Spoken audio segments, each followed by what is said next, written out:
Assalamualaikum warahmatullahi wabarakatuh. Saya minta maaf teman-teman terlambat ya membuat videonya, baru sempat pagi ini. Nah, ini adalah penjelasan tentang tugas asinkronus pertemuan keempat dan kelima di mata kuliah kita ini. Yang pertama, tujuan perkuliahan ini supaya mahasiswa mampu memilih salah satu topik riset dalam bidang manajemen pendidikan. Yang kedua, mahasiswa mampu mencari literatur dan menceritakan kembali dengan bahasanya sendiri secara tertulis tentang apa definisi dari topik yang Anda pilih. Jadi misalkan topiknya memilih tentang pengelolaan kurikulum, ya Anda cari di internet atau di bahan lain apa yang dimaksud dengan pengelolaan kurikulum. Nah, kemudian mahasiswa dapat menyebutkan sub-sub topik dari topik yang dipilih. Misal, topiknya pengelolaan kurikulum. Nah, kalau dalam pengelolaan kurikulum itu ada apa saja pekerjaan yang harus dikerjakan oleh seorang kepala sekolah atau seorang wakil kepala sekolah. Sebutkan topik-topiknya. Lalu mahasiswa dapat menjelaskan secara teori tentang bagaimana kondisi ideal dari subtopik yang dipilih. Mahasiswa juga harus mampu mengenali kondisi nyata tentang subtopik yang dipilih. Mahasiswa juga dapat menunjukkan gap permasalahan yang dari subtopik yang dipilih, kemudian mahasiswa dapat menawarkan solusi.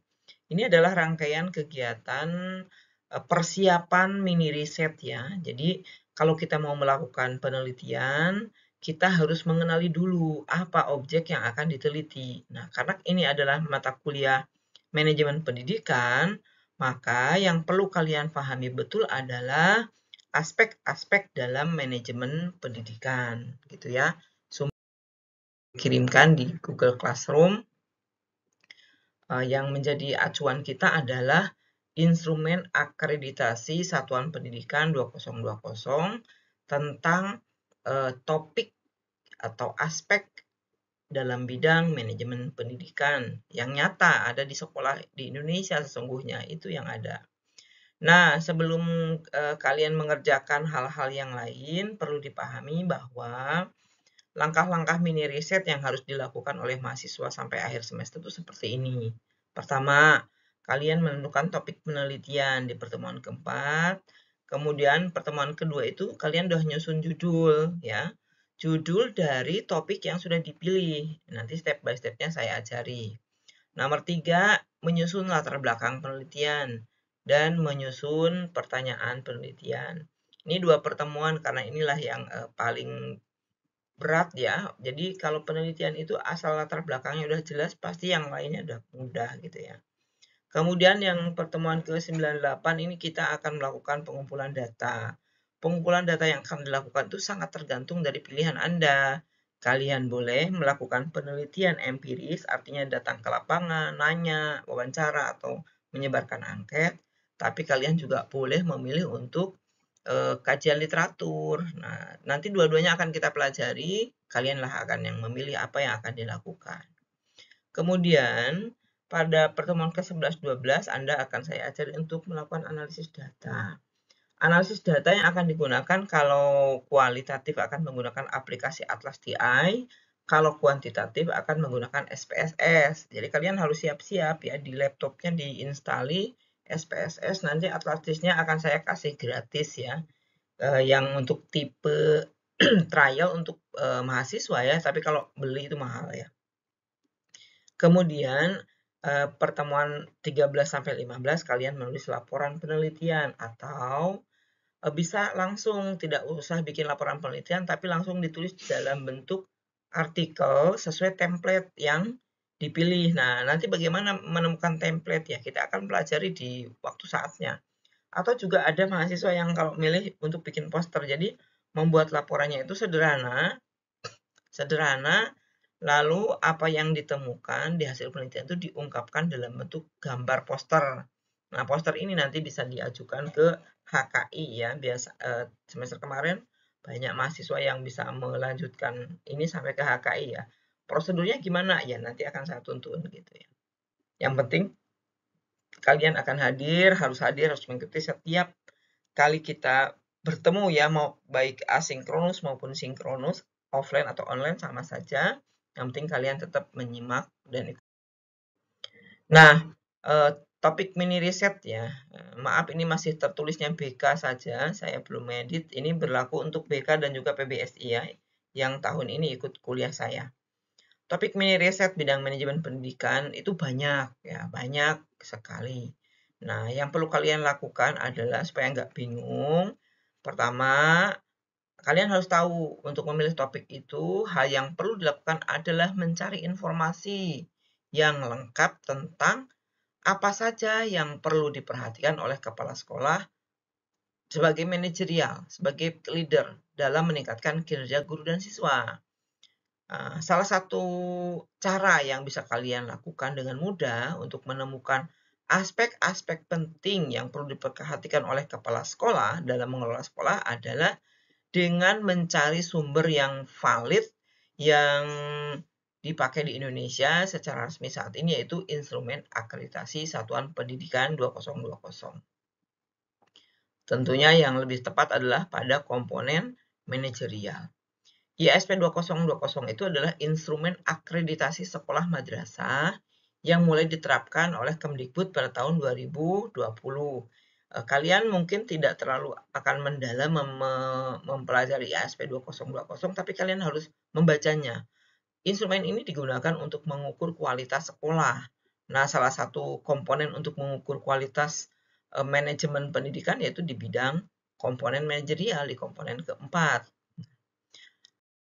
Ini ya, mungkin kalian lebih baik buka ISP-nya langsung, tapi saya tayangkan di sini ya.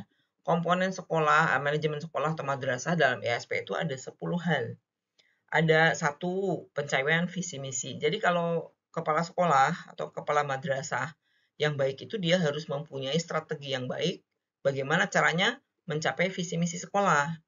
Kemudian kepala sekolah harus punya kompetensi. Nah, kompetensi kepala sekolah itu apa saja yang harus diukur, yaitu ada di instrumen akreditasi. Kemudian kepemimpinan kepala sekolah, budaya sekolah, pelibatan masyarakat, pengelolaan kurikulum, pengelolaan sarana prasarana, pengelolaan guru dan pendik, pengelolaan pembiayaan, dan pengelolaan kesiswaan. Ini adalah aspek tugasnya kepala sekolah. Nah, silakan kalian baca di IASP 2020.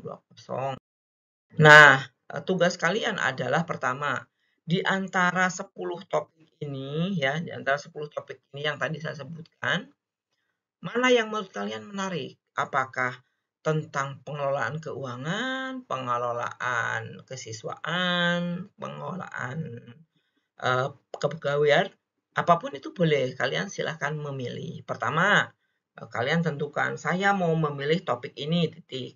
Nah, ketika kamu sudah memilih topik, cari deh konsep dasarnya dari internet. Nah, mencari di internet itu bukan di blog ya, nggak boleh di blog, tapi cari jurnal ya, artikel yang menulis tentang konsep dasar, misalnya kalian milih pengelolaan kurikulum. Kalian cari aja di internet, pengelolaan kurikulum, arti pengelolaan kurikulum PDF, nanti akan keluar itu. Jadi carinya di PDF ya, tidak di blog.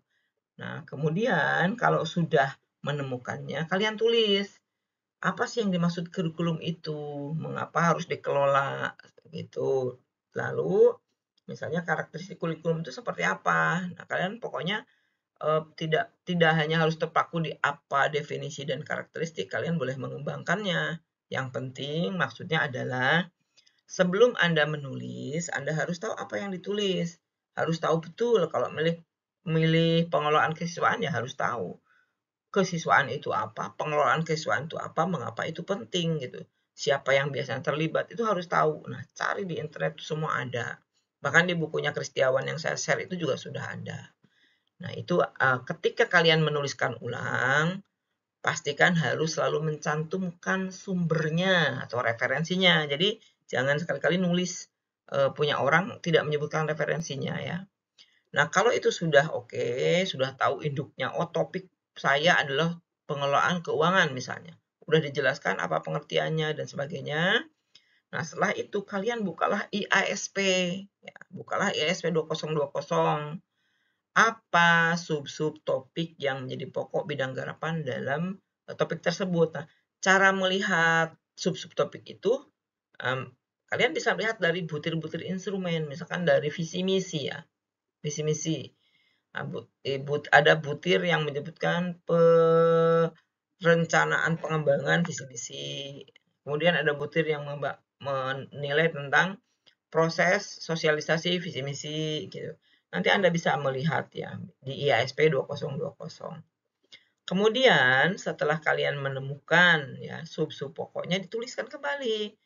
Misalnya tadi ya, kalau kurikulum, sub-sub pokok yang harus dikuasai oleh seorang kepala sekolah ketika dia berbicara tentang pengelolaan kurikulum itu apa? Ya ikuti saja butir-butir dalam IASP itu. Nah, kemudian setelah tahu sub-sub pokok itu, kalian jelaskan apa itu gitu. Nah, setelah dijelaskan, kalian harus membuat pencarian di internet data tentang sub-sub pokok itu idealnya kayak apa. Bisa juga di ISP kan udah ada ya, di ISP itu ada instrumen butir 1, 2, 3, 4. Inilah, nah ini contoh. Jadi contoh kondisi ideal tuh kalian bisa lihat.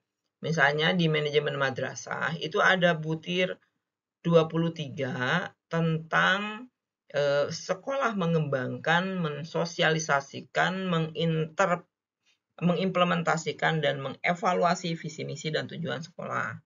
Kondisi idealnya di sini butir 4. Idealnya gitu, menurut IASP 2020 idealnya sekolah itu mengembangkan, mensosialisasikan, mengimplementasikan dan mengevaluasi visi misi tujuan yang melibatkan pemangku kepentingan. Idealnya itu. Nah, lalu kalian cari di internet. Apakah benar sekolah-sekolah itu sudah seperti itu? Dicek kondisi sekolah dalam mengembangkan visi misi. Ternyata ya banyak sekolah itu yang mengembangkan visi misi itu tidak dikembangkan sesuai alur, tetapi hanya bikin saja sendiri, lalu ditanda tangan kepala sekolah, atau bisa saja menyuruh orang lain yang bikin. Nah, itu nggak boleh, sehingga visi misinya itu nggak jelas. Nah, itu yang perlu kalian lihat tentang kondisi ideal ya di IASP 2020. Lihat saja butirnya. Yang keempat itu adalah yang terbaik. Nah, kalau sudah punya gambaran ideal, kalian cari kondisinya.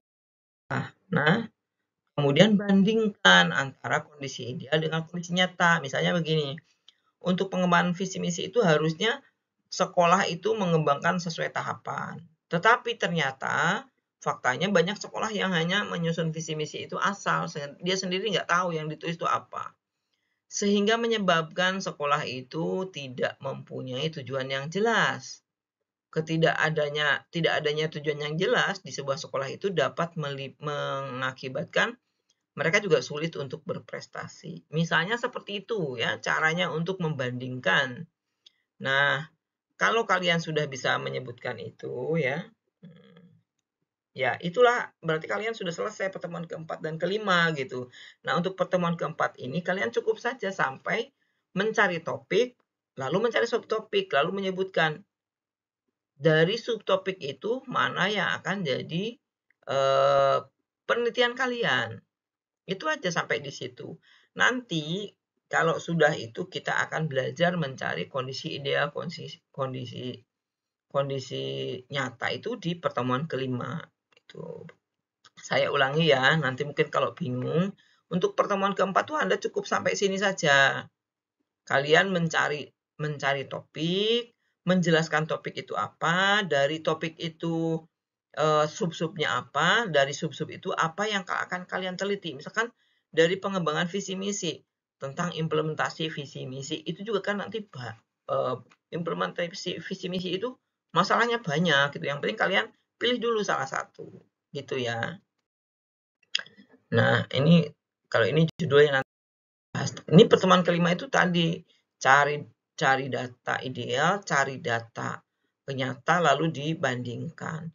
Nah, untuk pengumpulan, karena hari ini saya yang melakukan kesalahan ya, tadinya kan diberi batas tanggal 9, karena saya melakukan kesalahan bikin videonya terlambat, maka pengumpulan diundur sampai tanggal 11 April ya, sampai tanggal 11 April, baik itu kelas PBSI maupun kelas BK gitu. Kemudian untuk pertemuan kelima, jika kalian sudah paham dengan tutorial ini, tidak perlu ada kuliah online ataupun offline, cukup saja kalian kerjakan sendiri. Tapi kalau memang kalian merasa bingung, ya, agak kebingungan, kita akan lakukan perkuliahan online, ya, sinkronus. Jadi kita double, ada asinkronus, ada sinkronus. Nah, mau online, mau sinkronus atau enggak, nanti silakan disepakati sendiri. Ketua penanggung jawab kelas silakan menghubungi saya, begitu ya. Itu penjelasannya. Semoga kalian bisa memahami penjelasan ini dengan baik. Kalau misalnya pada saat mengerjakan itu ada kebingungan, jangan sungkan untuk bertanya. Tapi nanya itu jangan japri ya, tolong ya. Kalau japri nggak saya buka loh, nanti kalau tidak dibuka kalian sakit hati dikira ibu dosen ini ya. Jadi kalau japri itu kadang tertindih, tolong nulisnya di grup aja, nggak apa-apa. Nulis di grup itu kalau bertanya, kalian sama dengan jariah ya, membagikan. Bisa jadi orang lain mau nanya tapi sungkan gitu ya. Nah, kalian kalau udah nanya duluan bagus, malah bisa memberikan penjelasan juga pada orang lain gitu ya. Saya minta tolong kalau nanya di grup aja. Kalau bingung nanya, jangan diam sendiri. Nah, perkara kelompokan ya, saya sudah nyampaikan di Google Classroom itu, penilaian ini untuk bahan ujian akhir ya. Jadi hasil pekerjaan kalian ini akan jadi bahan penilaian. Mungkin di antara kalian tuh pekerjaannya bisa jadi nggak samanya, selesainya nggak sama. Ada yang selesai duluan. Bisa jadi pertemuan ke-12 tuh ada yang sudah publish, itu bisa jadi ya. Jadi kalian bekerjalah sesuai dengan ritme kalian masing-masing. Kalau kalian bisa bekerja lebih cepat, bekerjalah secepat mungkin. Gitu. Maka prosesnya akan saya percepat begitu. Gitu ya. Kalau kalian memang pekerjaannya memang standar, ya ikuti saja standar dari saya ini. Pertemuan keempat ngapain, pertemuan kelima ngapain. Begitu ya. Jadi kalau yang punya kemampuan bekerja cepat, nggak usah terhambat oleh saya karena dikasih ekstensi 2 hari lalu mundur lagi. Nggak usah gitu. Bu, saya sudah selesai, saya mau ke langkah berikutnya. Silakan, saya oke gitu ya. Saya oke dan akan saya berikan petunjuk selanjutnya. Sehingga kalian tidak harus sama satu kelas itu. Selesai bikin artikelnya itu nggak harus sama gitu ya. Tidak perlu sama di waktunya gitu loh. Nggak perlu sama. Karena kemampuan orang itu beda-beda. Tapi saya memberikan yang standar ini. Gitu ya. Baik, terima kasih semuanya. Semoga bisa dipahami. Assalamualaikum warahmatullahi wabarakatuh.